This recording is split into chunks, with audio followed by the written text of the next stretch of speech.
qui vont trop loin, d'interminables rues où je me perds, des quais, des avenues et des boulevards déserts. Alors j'ai connu ton père qui a dit « Oh, moi j'ai un prof particulier, mon professeur d'anglais, si tu veux, tu peux venir avec moi, enfin finalement. » Et c'est comme ça qu'on allait au cours particulier d'anglais. Le deuxième rendez-vous, c'est le 25 février. Ah oui, 25 février. Alors ton père voulait me donner la main, puis je ne voulais pas. Puis je me rappelle qu'un jour, maman était très froussarde, n'osait rien dire. Oui, je lui ai dit. Hein, je tenais maman par la main. On était en face de la poste, c'est-à-dire en face de la promenade du Vigan, là où il y a beaucoup de monde, beaucoup de promeneurs. Près du théâtre. Puis d'un coup, ça tête de car. Alors, les gens qui n'auraient rien vu, qui auraient trouvé ça tout à fait normal, ils ont été attirés par le fait que maman a détaché sa main. Quand vous êtes devenus petits copains, entre guillemets, en 41. À 16 ans, tu avais décidé que tu voulais te marier avec maman. Et toi, maman? Moi, je suivais. Je vais quand même être un peu amoureuse de lui, hein, parce que... Un petit peu. Je me le demande encore aujourd'hui. Alors, en 42, donc, vous êtes partis à Réalmont et à Mondragon. Mais vous avez continué, comment vous avez gardé le contact alors? Il y a un épisode. Mon père faisait le facteur. Voilà. On faisait de l'anglais ou des maths ou n'importe quoi. Et on envoyait le livre d'anglais à Gérard avec une lettre dedans. Mon père était très discret, il ne s'occupait pas du reste. Il prenait ou distrait? Les deux. Les deux. Les deux. Il apportait le livre à Gérard. Puis Gérard me répondait, et puis il me rapportait le livre. Mon père et moi, je me rappelle une fois, on voyageait en autobus, on était à Albi tous les deux, je sais pas. Et puis ton père venait, sachant qu'on passait par Réalmont, il venait amener un livre d'école pour Sylvie. Vous donnez ce livre à Sylvie. Et moi, le livre était recouvert, et je ne sais pas pourquoi, j'ai découvert le livre. Il y avait une lettre de planquée là-dedans. Mais j'étais d'une délicatesse. Je n'ai rien dit à mon père, j'ai rien dit à Sylvie, j'ai rien dit. J'ai refermé, je lui ai donné le livre, et puis je vais te faire foutre, et puis c'est tout. Et vous écriviez des lettres comme ça? Vous écriviez des lettres? Oui, oui. Et c'est pas oui. Ou alors quelquefois... On les a, quand on sera mort, on pourra les lire. Quelquefois, mes parents allaient jouer aux cartes à Groslay. Alors, je prenais l'autobus que mes beaux-parents prenaient après pour Groslay. Et je descendais la station d'avant. Alors, en descendant, je voyais de loin mes beaux-parents qui attendaient le même autobus. Une fois, on est allés, puis on faisait soi-disant des devoirs ensemble. Et puis au bout d'une demi-heure ou trois quarts d'heure, ils sont revenus. Mes parents reviennent. Il n'y a personne à Grouillet, ils avaient repris l'autobus. Ah, Gérard, qu'est-ce que tu fais là? Oh, Sylvie, non, ça a pu vous se a pris mettre. en flagrant délit? Oui. Non, flagrant délit de rien. Rien, pas grave. Mon frère a eu donc 13 ans, il est né en 29. Donc il a eu 13 ans, sa bar mitzvah, c'était en février 42. Février 42, nous étions à Albi, qui va faire sa bar mitzvah.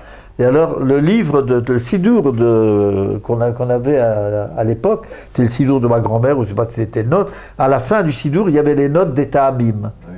J'ai appris la sidra à mon frère. Il y avait aussi chaque Shabbat. Avant, à Albi, il y avait des juifs? Non, il n'y en avait pas du tout, puisque quand je suis venu la première fois chez le coiffeur à Albi, il m'a coupé les cheveux, il a entendu que je n'avais pas l'accent d'ici. Vous êtes d'où?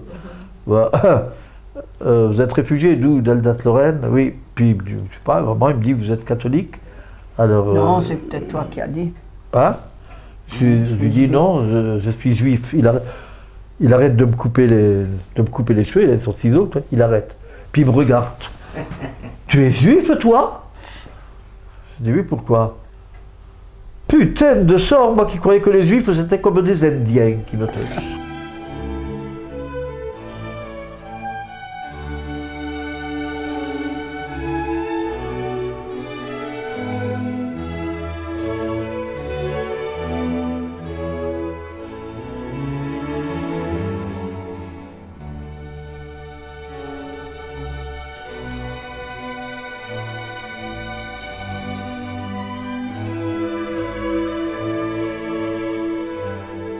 D'où tu as eu l'idée d'écrire ton journal? Moi, j'ai commencé le premier jour de la guerre. Premier jour, je crois que ça, c'était le juin, en juin 40, le numéro 4. Mais je mettais beaucoup de cartes postales, de photos, des trucs comme ça, de la guerre. Oui, La guerre, on a... Tu les as tous? Comment? Tu les as tous? Ben, j'ai arrêté au moment où je suis rentré dans la résistance, en fait. Puisses-tu être le dernier de mes cahiers de grand malheur et que désormais les successeurs soient le cahier d'une France plus forte, plus jeune, plus unie que jamais et d'un monde pacifié et civilisé. Lundi, le 4 août 1940. On avait des alertes, il fallait partir parce que papa, là aussi, avait des antennes, entre guillemets, ou une antenne à la préfecture à Albi, qui, quand il devait ou pensait qu'il y aurait des rafles, nous téléphonait à un endroit précis, selon un code, un langage codé, et il fallait qu'on parte en disant on risque d'avoir des rafles ce soir, cette nuit. Alors on partait, se cachait chez les cultivateurs, chez les paysans, donc chez les Breilles, etc. Et ça durait 2-3 jours, et puis on disait bon, vous pouvez nous rentrer, il n'y a plus de danger. Et ça s'est fait comme ça plusieurs fois. Monsieur Lévy, il vaut beaucoup mieux partir, où les Allemands occupent la France. Il nous a donné des bons d'essence, parce qu'il n'y avait plus d'essence. Il nous a donné des bons d'essence. Comment on a trouvé Mondragon, je ne sais pas. Ça faisait peut-être 30 km d'Albi. À peu près, oui. Vous étiez à Mondragon et vous... Nous, à Réalmont, juste à mi-chemin entre Castres et Albi, à 25-30 km entre les deux, entre Castres et entre Albi. Mon père distribuait le lait de la ferme. On avait donc une ferme à Jarlard. Il fallait se cacher en tant que juif. Vous Oui. circuliez Alors- pas avec une étoile jaune? Non, non, jamais. Les derniers temps, je ne sais plus si on a encore touché des allocations, quand on était vraiment caché. Mais il n'y a que vraiment tout à la fin qu'on a quitté, nous, notre appartement de Réalmont. Mon père travaillait, il travaillait dans une boucherie. Vous avez quitté Alors, le lycée alors en automne 42. Ah, oui, quand on a, oui, alors on a suivi des cours par correspondance. Moi, j'ai fait mon bac en 43 et en 44. Alors, en juin 43, je ne me souviens plus, le premier bac. C'est normal. Juin 44, c'était déjà beaucoup plus difficile parce que c'était quelques jours avant, la veille, au moment du débarquement. Au moment du débarquement. Vraiment au moment du débarquement, 5 ou 6 juin 1944, et les Allemands devenaient de plus en plus occupants en zone occupée. Et alors, ce que je me souviens de mon bac de 44, c'est que quand je suis arrivé avec ma carte d'identité, il fallait amener ta carte d'identité. Donc j'avais ma carte d'identité Gérard Alexandre, la vraie. La vraie. Hein. Je crois qu'il y avait le tampon juif dessus, je ne l'ai plus gardé, c'est dommage. Mais enfin, papa, au début, on a fait mettre le tampon juif. Moi, je l'ai, j'en ai encore une, je crois. Quand je suis arrivé là-bas, on m'a pris ma carte, au contrôle, en entrant dans la salle d'examen. On m'a pris ma carte et il y avait une carte prête pour moi, sans que j'ai jamais rien demandé. Je me suis appelé pendant le bac Georges Aubert. C'était les mêmes initiales, GA. Bon. Et toi, maman, Le tu proviseur. t'appelais Sylvie Lévy, t'ont pas changé ton nom pour le bac? Non. Toi, t'as pas changé ton nom. T'ont pas changé? Je ne sais plus si on avait changé de nom ou on avait uniquement des faux papiers au cas où on devait les présenter. On m'avait dit, tu ne t'appelles plus Lévy, tu t'appelles Largo maintenant. On avait décidé Largo parce que le L était resté L, le E on pouvait en faire un A, le V on pouvait en faire un R, le Y un G, et on rajoutait OT. Popol allait à pied à l'école primaire de Mondragon. Il allait en sabot et en cape avec Claude. Il faisait 2 kilomètres, aller-retour. Et Hélène? Et Hélène, je ne me rappelle plus. Je ne sais pas si elle était à la maison. Je crois qu'elle était à la maison. Elle ne devait pas travailler. Et alors, Et puis, je sais que Francis et moi, on avait la corvée de l'eau. On allait chercher l'eau au puits. Et j'ai photographié le puits cette année. oui. Une petite anecdote marrante, je peux raconter qu'on avait les toilettes, les WC étaient en dehors de la maison. C'était 4 planches, puis une porte. Et alors, je sais pas, Huguette y est allée une fois, Et puis elle s'est assise sur les genoux de mon père. Elle a hurlé, parce qu'il faisait nuit noire. Elle ne l'a pas vu. Et puis lui, il l'a vu arriver, il n'a rien dit. Je pense pas que Pépé il travaillait pas. Il travaillait pas alors. Non, il gavait des oies. Il gardait des sous. Il gavait des oies pour avoir les foies d'oies, c'était bon. Il écoutait les informations anglaises. Il avait le poste, l'oreille collée au poste. Et puis, un jour, j'ai vu arriver des Boches de loin. Alors, je lui ai crié, attention, les Allemands arrivent. J'aurais pas eu besoin d'avoir peur parce qu'ils étaient dans une petite voiture. Et enfin, j'ai dit à mon père, alors il est sorti par derrière et puis il a fermé le poste. Alors j'ai vite changé le poste pour qu'il ne soit pas sur Radio Londres. J'ai une fois été chercher des haricots, je crois que c'était des haricots secs. Haricots secs. Un kilo, je les avais dans un sac en vélo. Et tout d'un coup, il y a un gendarme qui m'arrête. Qu'est-ce que tu as là dans ton sac? C'est un gendarme de Réalmont qui m'a arrêté. Moi, je revenais de la Millarié. Hein? D'où tu as acheté ça? Bon, dans une ferme. Tu sais que c'est interdit? Hein? Comment tu t'appelles? Etc. Bon, je suis allé voir tes parents. Et il m'a pris mon sac. Je pense. Il l'a pris pour lui, certainement. Et puis, le temps de rentrer en vélo, lui était sur mon vélo, il n'y avait pas d'auto à ce moment-là, même pour les gendarmes. Hein? En disant, je me suis fait piquer le sac par le père Blin, on le connaissait, le gendarme Blin. Tout d'un coup, on sonne, enfin, on frappe, le gendarme en uniforme. Alors, votre fils fait du trafic? Hein? Mon père me dit, vous appelez ça du trafic que d'aller chercher 1 kilo d'haricots pour manger? Hein? Vous ne savez pas ce que c'est que la faim, etc. Il nous a menacés. Et vous savez que vous ne devriez pas, vous encore moins que les autres, vous savez que je pourrais vous dénoncer, hein? Parce que vous étiez juif, il savait qu'on était juif. Alors il ne l'a pas fait quand même. Mon père l'a foutu à la porte.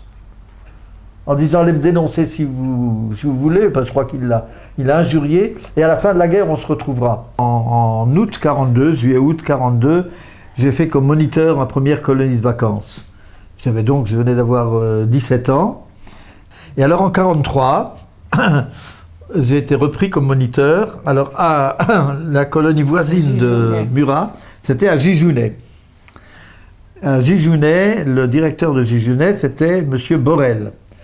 Et je m'entendais très très bien avec lui. Alors il m'a dit, tu peux pas rester à Réalmont, tu te feras prendre. Dis à tes parents que si tu veux venir tranquillement, je ne pouvais plus aller au lycée déjà en novembre 42, je ne pouvais plus y aller. Alors dis à tes parents que s'ils veulent, que tu peux venir chez nous. Puis alors je suis resté donc 2 mois je crois. Septembre-octobre, jusqu'au moment... Et alors en octobre, il m'avait donné des adresses. J'ai retrouvé ça dans mon cahier, parce que je ne m'en serais plus rappelé. Je me suis occupé de trouver des trucs de résistance. Le soir où son copain du port lui apporta le faux passeport et son visa pour Buenos Aires. La première année. Oui, en 40-41. Vous aviez faim alors? On a mangé tout l'hiver de la soupe à la farine, c'est-à-dire un roux de farine et de l'eau. Un peu d'oignon. Je ne sais même pas s'il y avait des oignons, il n'y en avait peut-être même pas. Et puis on a mangé des châtaignes que maman et ma tante faisaient bouillir et on mangeait ça comme dessert. On mangeait le soir une soupe à la farine et des châtaignes. Et à Réalmont, alors là ça commençait... Je sais que ça s'est amélioré pour nous parce qu'on mangeait énormément de soupe. Alors nous, ce n'était pas la soupe à la farine. Comme papa et oncle Lou travaillaient dans une boucherie, ils ramenaient des os. Et avec les os, on faisait de la soupe à l'os qui était donc un peu grasse. Et ça nous sustentait bien. Moi, je me rappelle, j'en mangeais 5-6 assiettes de soupe. C'était votre seul repas que vous avez? C'était notre repas. Il n'y avait pas de pain. On avait le pain, chacun noir. avait sa ration de pain, 350 grammes. Et maman et tante Suzanne faisaient des compotes de pommes, des Moi, œufs. je sais que c'était difficile à Albi les premières années aussi, mais je ne me vois plus du tout avoir faim. Mais Moi, je sais j'avais que c'était pas faim. très, très difficile. Je me rappelle que pour le CEDER, on avait des matzot. Pendant toute la guerre. qui venaient Toute la guerre, on a eu au moment de Pessah des matzot. Vous arriviez à faire les cédères et tout ça Oui, oui, oui, oui, Alors, très bien. Vous mangez cachère?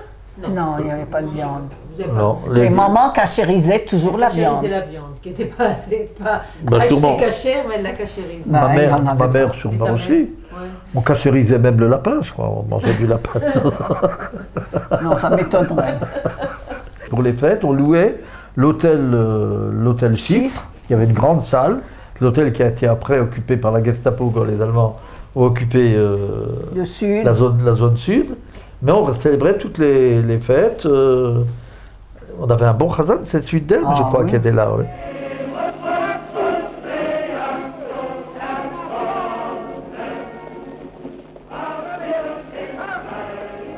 Et alors à ce moment-là, c'est là que j'ai fait l'agent de liaison et j'allais assez souvent, mais à pied presque toujours, amener Les gens. des gens ou des explosifs. Qu'est-ce qu'on faisait? On nettoyait des armes, on apprenait le maniement des armes sans tirer, hein, parce qu'il ne fallait pas trop Ça faisait attirer du bruit. notre attention. On avait récupéré des fusils de la guerre de 14-18 dans des ruisseaux qui étaient tout rouillés. Alors il fallait les dérouiller, puis après voir s'ils les graissaient, les huiler. Bref, alors vers le mois de janvier, je suis rentré à la maison, j'ai préparé mon bac à la maison, puisque avec l'école universelle, et de temps en temps j'allais au maquis.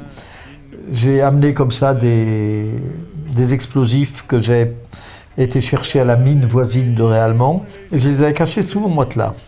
Sous mon matelas. Puis un jour, en faisant mon lit, je le faisais en disant, maman, je dis, mais qu'est-ce que c'est ça, maman, hein? Qu'est-ce que c'est ça, Gérard? Ben, je ne touche pas, c'est des explosifs, mais c'est pas dangereux. Sinon, je ne les aurais pas mis sous mon lit. Qu'ont dit les parents? Comment ils ont réagi, les parents? Ils ne m'ont pas empêché. Ils t'ont pas empêché? Non, fais bien attention. Je suppose. Ils savaient les dangers que tu courais? Bah, quand on était à la résistance, bien sûr qu'on le savait. Mais je ne suis pas sûr qu'ils étaient conscients des dangers qu'eux couraient. Personne n'en était conscient. Personne. Les Allemands passaient devant notre rue. Ils n'avaient qu'à aller. C'est un miracle que mes parents n'aient pas été pris et que nous n'avons pas été pris à Réalmont, puisque les Allemands n'avaient qu'à aller à la mairie. À la mairie, ils auraient certainement dit où il y avait des Juifs s'ils avaient été obligés. Je ne sais pas s'ils sont allés ou je ne sais pas si la mairie a dit qu'ils ne savaient rien. Bref, les Allemands ne sont jamais venus chez nous. Et nos voisins, ça je t'ai raconté, nos voisins, on avait une fenêtre qui communiquait avec la maison du voisin réellement. Parce que le voisin qui avait un bistrot et notre maison, les deux maisons faisaient angle. Nous habitions dans une rue et le café se trouvait dans l'autre. Hein. Alors on habitait dans une rue et puis la fenêtre de notre chambre à coucher, où Simone et moi couchions, communiquait avec la chambre des cafés. Et les cafetiers avaient dit, ben, écoutez, on laisse la fenêtre ouverte. Si jamais vous veniez dans la nuit, vous passez par chez nous, on vous casse ou bien vous sortez. Donc, tout le temps, jusqu'à la libération, laissez la fenêtre ouverte. Bon, mais enfin, je trouve qu'on était inconscient. Il fallait être inconscient du danger. Parce que tu n'aurais pas pu vivre si tu avais été conscient du danger qu'on courait. Et puis, ma mère me disait, on savait qu'il y avait les camps de déportation. On savait qu'il y avait déjà plusieurs rafles, même à Albi. Et vous saviez que c'était des camps d'extermination? Comment? Non, extermination, on ne savait pas. Alors, maman disait, mais en déportation, en déportation, tu seras de survivre, voilà. Hein, peut-être qu'un camp de travail, on reviendra si on est déporté. Une fois, je suis revenu avec armée. Je ne sais plus pourquoi, j'avais ma mitraillette à la maison. Et je sais que j'avais dit à mes parents, ben, si jamais les Allemands viennent, vous partez, et puis moi, je tire. On habitait en haut de l'escalier. Les Allemands sont venus par en bas. Moi, je tire, on mettrait d'empêcher de rentrer, puis on fout le camp. On aurait été pris, hein. Ils auraient bien.